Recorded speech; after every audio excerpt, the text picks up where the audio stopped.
Me and you. Get the hell out of here, man. I'm not fighting. And what the hell are you doing here? Yeah, boy.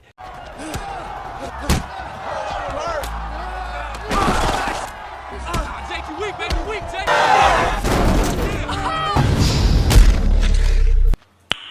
Nice. During a heavy rainstorm, a match is taking place on a soaked field. Despite the harsh weather, Jake performs exceptionally well. He moves with confidence, scores effortlessly, and dominates the game. His teammates rely on him, and it becomes clear that victory is within reach. Everything seems to be going perfectly until an opponent brings up Jake's father, mentioning his death. Jake's focus breaks instantly, and anger takes over.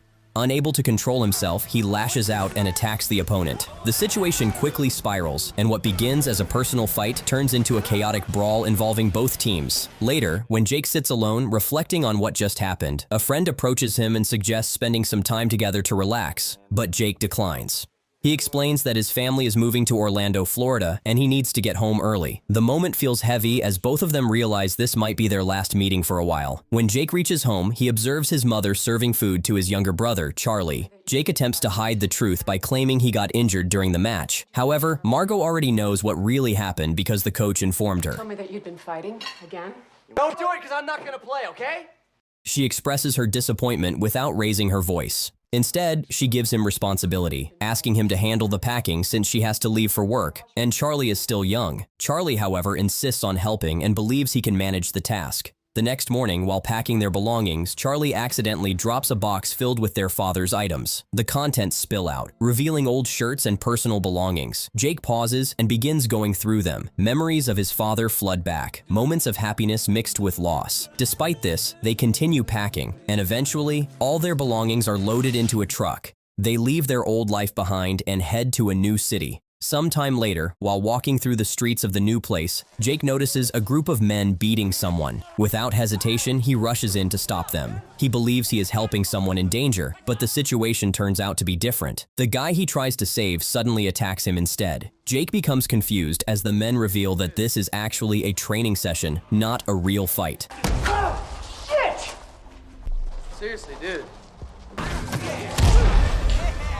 During a class, a professor asks a question to Baha, but she struggles to answer because she has not been paying attention. Before the situation becomes awkward, Jake steps in and answers correctly. After class, Baha approaches him and introduces herself. She shows curiosity about him, especially since he joined the school in the middle of the year. Jake explains that his family moved because his brother, Charlie, received a scholarship for his budding tennis career. Their interaction is brief, as her friends soon arrive and pull her away, leaving Jake alone once again. That evening, Charlie shares his progress in tennis and how well he is adjusting to the new environment. Margot asks Jake about his first day, and he gives a simple response, pretending that everything is fine. However, his frustration slips through, as he indirectly expresses how unsettled he feels, comparing his life to being stuck in boxes. His mother reminds him of his past behavior, including fights and trouble with the law, which led to multiple injuries and even police involvement. This reminder angers Jake, and he abruptly leaves the table.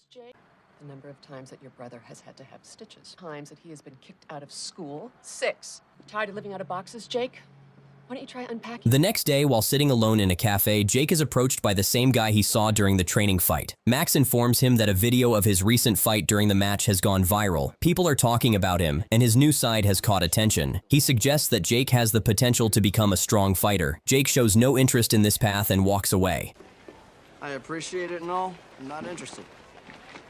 Despite his resistance, Jake's reputation begins to spread. Students at his college start recognizing him as the new troublemaker. This unwanted attention makes his life even more complicated. As a result, Jake begins to isolate himself from others and avoids unnecessary attention at college. However, this quiet routine gets interrupted when Baha approaches him. She invites him to a party happening that night. She hands him a note with the address. After a brief hesitation, Jake accepts the invitation. Later that evening, Jake returns home, enters his room, and changes his clothes. He eventually heads to the party, stepping into a loud and crowded environment filled with music, energy, and unfamiliar faces. Inside, he meets Max, who welcomes him and introduces him to a guy named Ryan. Ryan appears confident, and he treats Jake in a friendly manner. He guides him through the party, helping him understand the atmosphere and the kind of people present there. After some time, Ryan leads Jake outside, where a group of men are engaged in a brutal fight. The scene feels intense and uncontrolled. Ryan watches closely and then looks at Jake, expecting a reaction. Jake views the situation as chaotic and unnecessary. At that moment, his attention suddenly shifts as he notices Baja entering the party. As the fight continues, Ryan turns his focus back to Jake and challenges him, testing his willingness to fight. This is when Jake begins to understand the real reason behind the invitation. He realizes that his viral video has created a reputation around him, making others believe he is the toughest fighter in college.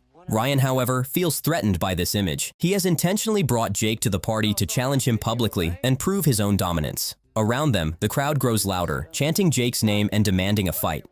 We all saw that video, right? You don't want to fight. Then what the hell are you doing here? Max even prepares to record the moment, turning it into a spectacle. Despite the pressure, Jake refuses to fight. Ryan quickly figures out that Jake's real reason for attending the party is Baja. In a calculated move, Ryan approaches her and kisses her in front of everyone. This action provokes Jake deeply as he decides to walk away from the situation, choosing to avoid conflict. However, before he can leave, some men block his path. Ryan then crosses a line by bringing up Jake's father in a harsh and disrespectful manner. He connects painful memories with accusations, questioning Jake's past and his actions. This instantly triggers Jake's anger. He loses control and tries to attack Ryan, but others hold him back. Meanwhile, Baja quietly leaves the party, and the moment turns even more intense. At this point, Jake gives in and decides to fight Ryan. As the fight begins, Ryan quickly takes control. His movements are precise, and his strikes are powerful. Jake struggles to keep up and fails to defend himself effectively. Get up. The fight becomes one-sided, and Ryan continues until Jake collapses on the ground. The crowd watches as the result becomes obvious. In that moment, Ryan establishes himself as the superior fighter, while Jake's reputation is completely shattered. The next morning, Jake wakes up in his room, badly injured and exhausted. Charlie notices his injuries, and Jake tries to keep it a secret. But Charlie understands that their mother will eventually find out. Jake feels a deep sense of shame and anger toward himself. Because of this humiliation, he isolates himself even more and refuses to go back to college for an entire week. One day, Max shows up at his house and confronts Jake directly, challenging his decision to hide. Max believes that if Jake feels humiliated, then he should learn to fight properly and prove himself. He suggests introducing him to a skilled coach named John Roqua, who is known for training strong fighters. Max even leaves behind a CD containing information about the coach's martial art lessons. Despite this, Jake rejects the idea, insisting that he does not want to fight anymore. This frustrates Max, who eventually leaves in anger. Achieve an exit, please. We're gonna hide in here. The bed's pretty safe, bro. You know, I bet it is. Sometime later, Jake's mindset begins to shift. He locates the training club mentioned earlier and decides to visit. There, he meets Max again, who feels surprised but relieved. Jake explains that he found the address through the CD. Max then introduces him to Gene Roqua. Gene does not accept Jake immediately. Instead, he decides to test him and puts Jake through a series of physical exercises, observing his strength, endurance, and determination. After this, Gene arranges a fight between Jake and another fighter. Jake initially underestimates his opponent, assuming he is inexperienced because of his young appearance. However, Gene subtly warns him not to make that mistake, hinting that this challenge will not be easy. The training session begins and Jake's confidence quickly fades. His opponent, who appears younger and less intimidating, moves with speed and precision. Within moments, Jake gets completely overpowered. He struggles to defend himself and fails to land any effective hits. The fight ends brutally as Jake gets knocked unconscious on the floor. When Jake regains consciousness, Gene carefully observes him. He notices Jake's raw strength and natural fighting instinct, something that cannot be taught easily. Because of this hidden potential, Gene decides to accept him as a student. However, he sets a strict and non-negotiable condition. Jake must never use his training outside the club. If he ever harms someone using these skills, he will be immediately expelled. Understanding the seriousness of this rule, Jake agrees without hesitation. One rule, Jake. No fighting out no matter who, no matter how big the door. No fighting. Yeah.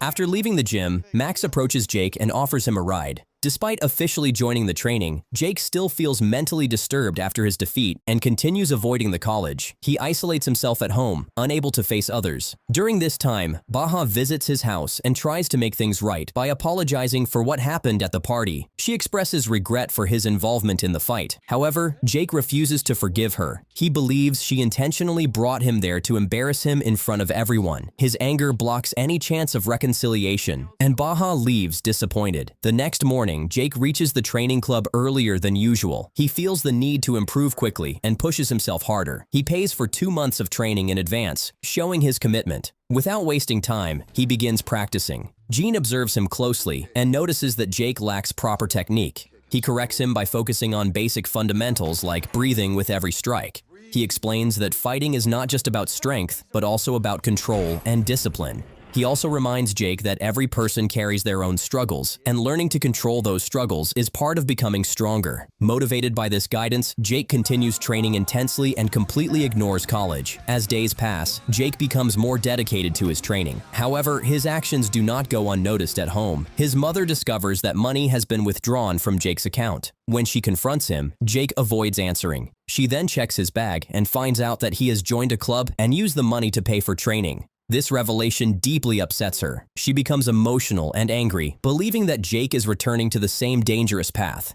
Despite her concern and anger, Jake refuses to change his decision. Open the bag, please. You've been fighting? The following day at college, Jake finally returns. The professor assigns group work, placing Jake and Baha in the same group. The tension between them remains strong. Baha continues trying to make things right, but Jake remains cold, still holding her responsible for his humiliation. Despite this, Baha does not give up and keeps trying to fix the situation. Eventually, Baha confronts Ryan directly. She expresses her anger and reveals the truth about what really happened at the party. She realizes that Ryan was the one who manipulated everything and caused Jake's humiliation. This confrontation leads to a major turning point. Baha decides to end her relationship with Ryan, cutting all ties with him. Ryan reacts aggressively. At that moment, Jake steps in to protect Baha. However, Ryan once again targets Jake emotionally. He brings up Jake's father and compares their weakness, triggering Jake's deepest pain. This immediately breaks Jake's control. Instead of reacting there, he walks away and heads straight to the club. Jake begins training aggressively, using all his frustration in his punches. Gene watches carefully and realizes that Jake is not in the right state of mind. He understands that uncontrolled anger will only make Jake weaker. He stops him and explains that true strength comes from control, not rage. He instructs Jake to calm himself before continuing any training and return home. Calm down, buddy. Go home and cool off. Later, Jake leaves the club while Max goes after him. On their way, they run into a group of troublemakers. A confrontation begins, and this time, Jake does not hold back. Fueled by anger and recent training, he fights them all alone. His movements are sharper and more effective now. He defeats them one by one, showing clear improvement. Max watches everything and records the entire fight. Without thinking about the consequences, he uploads the video online, once again pushing Jake into unwanted attention. Once again, Jake's name spreads across the college. But this time, it is different. People recognize him not just for his aggression, but for his skill and raw power. His reputation as a dangerous fighter grows quickly. Students approach him, some wanting to befriend him, while others are curious to test their own limits against him. Meanwhile, Baha approaches Jack to confront the situation, trying to talk to him and make amends. But Jake does not respond, keeping himself emotionally guarded. At the same time, Ryan observes them from a distance. Jealousy consumes him as he sees Jake gaining more attention and popularity. Ryan cannot stand the idea of anyone outshining him, especially someone he considers a rival. Fueled by envy, Ryan starts planning again. While Jake is alone in the restroom, Ryan ambushes him. He beats Jake brutally, leaving him in pain, and then issues a challenge. Ryan tells Jake that if he truly considers himself a fighter, he should go to the beatdown tournament where they will settle everything once and for all. Won the whole tournament twice. I'm not impressed. The fight is no ordinary match. Max later shows Jake videos of these beatdown tournament matches, revealing extreme violence and fights that end only when one competitor is defeated. Despite the danger, Jake resolves to prepare for the fight. Max informs him that the beatdown tournament is scheduled for next month, and the exact location and time will be disclosed at the last moment. After that, Jake returns to the club for training.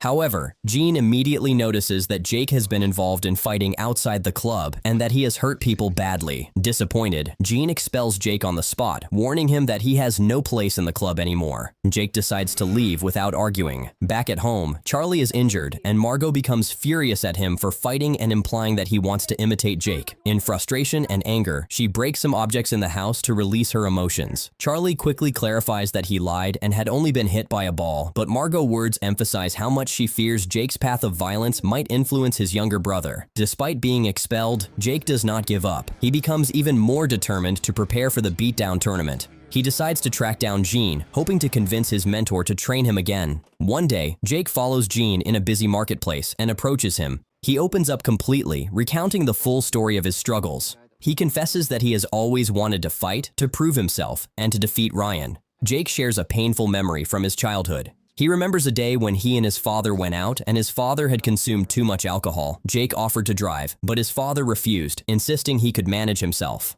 Tragically, this decision leads to a car accident in which his father dies. From that day onward, Jake carries immense guilt. He believes that if he had driven, his father would still be alive. His mother and brother also blame him, which only deepens his guilt. The accident haunts him, shaping the way people around him perceive him as weak and incapable of protecting anyone. Jake expresses to Gene that he wants to prove he is not weak and show the world that he can stand up for himself and others.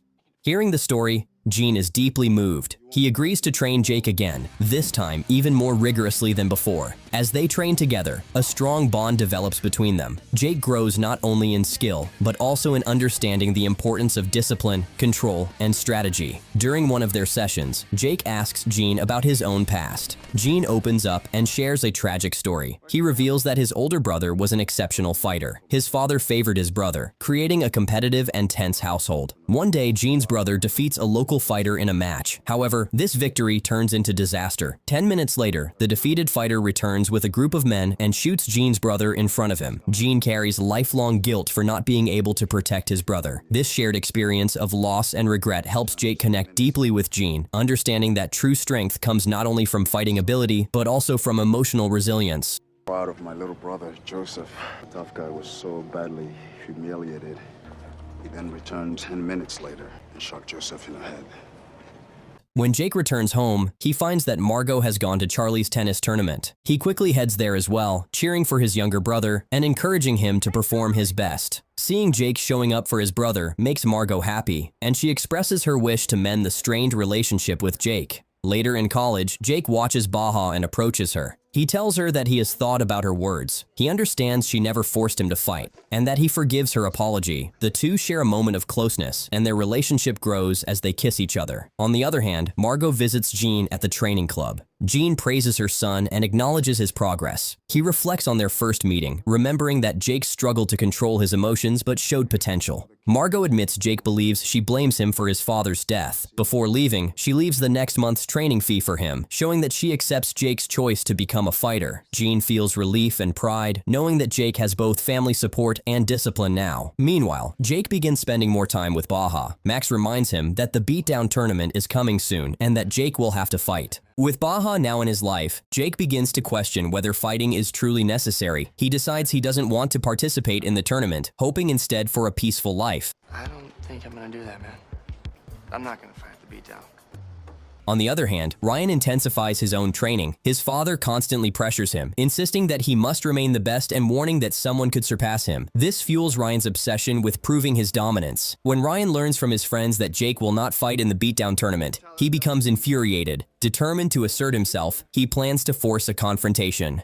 He approaches Max, pretending to be friendly, and invites him to his house. Max agrees and sits in Ryan's car, unaware of the danger. Gene, observing everything, quickly realizes Ryan's intentions and becomes concerned. On the other hand, Jake is spending time with Baja and Charlie when he hears a commotion outside. Investigating, he sees a group of men running away and finds Max lying injured on the ground. He immediately checks on Max and instructs Baja to call an ambulance. Meanwhile, Gene notices that Max's car is still parked outside the club and becomes concerned. Both Jake and Baja rush Max to the hospital. Consumed by the desire for revenge, Jake resolves to confront Ryan. He decides to take Max's car to reach him. Even Baja tries to stop him. Later, Gene learns that Max is in hospital. He warns Jake that anger can destroy him and that fighting out of rage will only bring harm. Jake reflects on his past, remembering that inaction once led to his father's death. He tells Gene that doing nothing also has consequences and urges his mentor to stop hiding from his own guilt. Before leaving, Gene reminds Jake that controlling his emotions is his responsibility, reinforcing the lesson that strength is more than just strength. This is my fight. Control the outcome. Always has been. Back at home, Jake prepares himself for the upcoming fight. He tells Margot that he does not want to lie to her anymore, showing honesty despite the difficult path ahead. Once ready, he takes Max's car and drives toward the beatdown tournament. Upon reaching the location, Jake enters the arena and sees a large crowd gathered. The audience watches intently as fighters face off in brutal, high-stakes battles. Jake surveys the arena, taking in the intensity and violence around him. The beatdown tournament begins with the commentator announcing the matches, and the crowd erupts as Ryan enters. He exudes confidence, and one by one, he defeats every opponent with strength and precision. On the other side, Jake fights with equal determination, using his training to win each round. Despite his earlier hesitation, his skill and discipline are clear, and he steadily advances through the matches.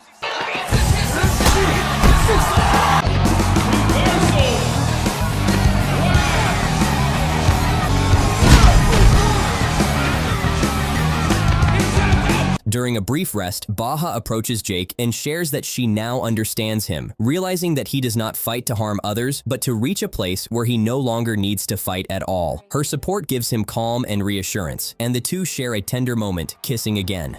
Meanwhile, Ryan continues his matches, but during one fight, he makes an illegal move, striking his opponent in the eye. The announcer immediately disqualifies Ryan from the tournament. Hearing this, Jake feels that the official competition no longer matters. He has only come to face Ryan, and with the tournament rules removing him, he decides to leave with Baja, having no desire to compete for anything else. Ryan, however, is furious and refuses to let Jake go. He follows him to the parking lot, determined to fight him outside the tournament. Ryan accuses Jake of cowardice for leaving, but Jake explains that he is right here to face him, but there are no spectators for Ryan to show off. Ryan, consumed by anger, strikes Jake, brutally hitting him and forcing him to the ground. Spectators from the tournament rush outside, realizing that the real battle is now taking place in the parking lot. Initially, Jake struggles as he is injured and overpowered, barely able to defend himself as Ryan rains down powerful moves. The crowd watches in shock, fearing that history might repeat itself and Jake could be defeated again.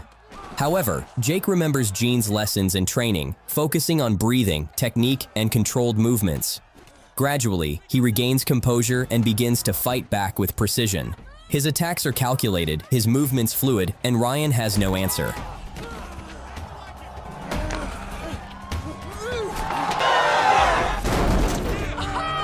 Max, watching the live transmission on his phone, cheers as Jake's skill becomes undeniable. Within moments, Jake lands a decisive strike, knocking Ryan unconscious. The fight ends, and the crowd cheers, realizing Jake's true strength and power. The spectators celebrate his triumph, cheering for him and acknowledging his growth. Jack has proven not just his skill, but also his ability to control himself and fight with purpose. His victory earns him respect and admiration, solidifying his place in the college as a skilled and disciplined fighter. Meanwhile, Gene, observing the outcome and Jake's mastery, feels a sense of closure. Seeing Jake succeed and use his skills responsibly gives him courage to face his own past. Gene packs his belongings, ready to return to his family and confront the unresolved grief he has carried for years, leaving Jake to embrace his own future.